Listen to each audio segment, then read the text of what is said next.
Bilasizmi? Chayon o'zi tuqqan bolalarini o'z yelkasiga chiqarib, o'zini go'shtini yedirib katta qilar ekan.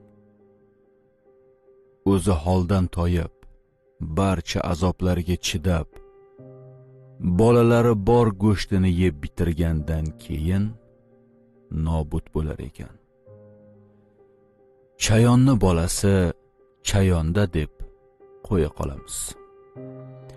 Hozirgi zamonda ona qovurg'alari ostida bino bo'ladigan, uning jon ichida joylashgan joni, o'z tomirini uzib dunyoga keltirgan onalar ohu fig'oni ba'zi farzandlarni xuddi chayon bolasidan battar ekanligini eslatadi.